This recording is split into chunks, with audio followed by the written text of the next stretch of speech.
নানি শাশুড়ির রেসিপিতে কিভাবে গরুর মাংস ভেজে 1 মাস সংরক্ষণ করা যায় সেটাই কিন্তু আপনাদের সাথে শেয়ার করব। দুপুরের জন্য আরও কি রান্না করব সেগুলো তো অবশ্যই শেয়ার করব। আসসালামু আলাইকুম, সবাই কেমন আছেন? আশা করতেছি আল্লাহর রহমতে ভালো আছেন। এখানে দুপুরে রান্না করার জন্য কলার মোচা বা থোড় আমি কেটে ভিজিয়ে রাখছি, আর গরু মাংসটা বের করে নিছি রান্না করার জন্য। তখন মা বলতেছিল তার গরু মাংস ভাজা খেতে মন চাইতেছে। সবার জন্য কিন্তু গরুর মাংস আলু দিয়ে আজকে ঝোল করব, আর সাথে শাশুড়ি মায়ের জন্য কয়েকটা পিস উঠিয়ে নিছি মাংসটা একদম ভেজে মাকে দেওয়ার জন্য। তার মা নাকি এভাবে তাদেরকে রান্না করে খাওয়াতো, সেটা আজকে তার খেতে মন চাচ্ছিল। মাংসটা খুব ভালো করে ধুয়ে তারপর সব ধরনের মশলা দিয়ে মেখে রেখেছিলাম। পেঁয়াজ বাদ দিয়ে কিন্তু এই রান্নাটা করে নিতে হয়। তো অনেক বছর আগে ফ্রিজ থাকতো না, তখন এইভাবেই কিন্তু মাংসটা সংরক্ষণ করতো। জন্যই নানু কিন্তু এই মাংসতে কোনো পেঁয়াজ ব্যবহার করতো না। তারপরে তেলের উপর একদম ভাজা ভাজা করা হবে। মাংস থেকে যে পানিটা বের হবে সেটা দিয়ে কিন্তু এই রান্নাটা করে নিতে হবে। এক্সট্রা কোনো পানি কিন্তু এখানে ব্যবহার করি নাই।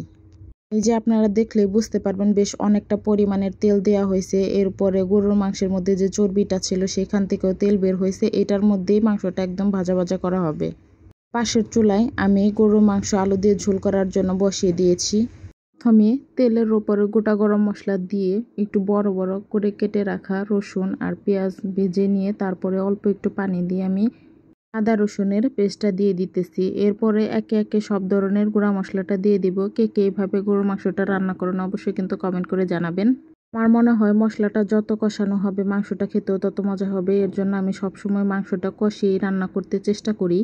তো কোরবানির ঈদের দিন যে মাংসটা রান্না করা হয় সেটা আবার মেখে রান্না করলেই খেতে কিন্তু বেশি মজা লাগে। এই বাসায় যেটা রান্না করা হয় মার দেখা যায় যে সেটা খেতে যদি ভালো না লাগে তাহলে মার জন্য আলাদা রান্না করে দিতে হয়। আজকেও কিন্তু তার ব্যতিক্রমী কিছু না।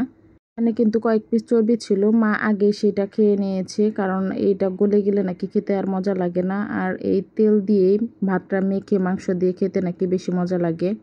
পর আপনাদের দেখাচ্ছিলাম যে হাত দিয়ে একটু ডলা দিলেই মাংসগুলো একদম গলে যাচ্ছিল, মাংসটা একদম সিদ্ধ হয়ে গেছে।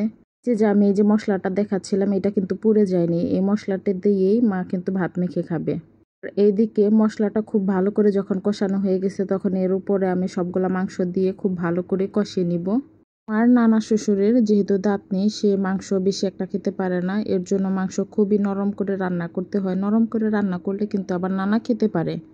আমি মাংসটা বেশ অনেকটা টাইম নিয়ে কষিয়ে তারপরে ঝোল দিয়ে অনেকটা টাইম নিয়ে রান্না করি।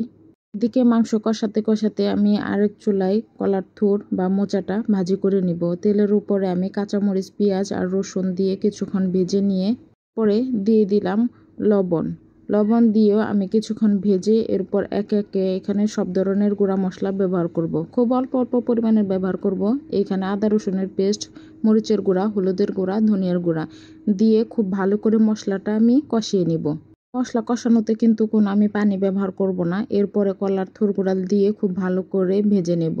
বড় ছেলে মাহিব কলার থুর ভাজি খেতে খুবই পছন্দ করে। এর জন্য মাঝে মধ্যে আমি এই থুরটা ভাজি করে দেই।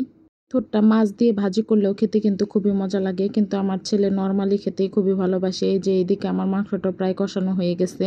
মাংসটা যখন এরকম খুব ভালো করে কষানো হয়ে যাবে তখন এর মধ্যে আমি আলুগুলা দিয়ে ঝোল দিয়ে দিব। আর এদিকে আমার কলার থুরটা ভাজি হয়ে গেছে। আর এদিকে মাংসর মধ্যে আমি ঝোলটাও দিয়ে দিছি। লাস্টে আর দেখাইতে পারলাম না, একদম রান্নাটা হয়ে গেছে। তো আজকে আমার ভিডিওটি আপনাদের কাছে কেমন লাগলো অবশ্যই কিন্তু কমেন্ট করে জানাবেন। যদি ভালো লেগে থাকে তাহলে কিন্তু অবশ্যই একটি লাইক দিয়ে যাবেন। আল্লাহ হাফেজ, আসসালামু আলাইকুম।